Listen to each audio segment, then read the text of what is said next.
while Mark's polishing his dildo, I actually have to do some maintenance. And it looks like this has warped and melted over time.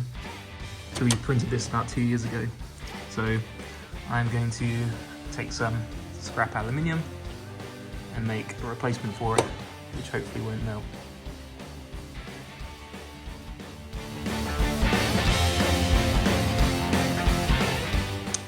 So here's the basic design. Not too dissimilar to the one that I printed, just metal.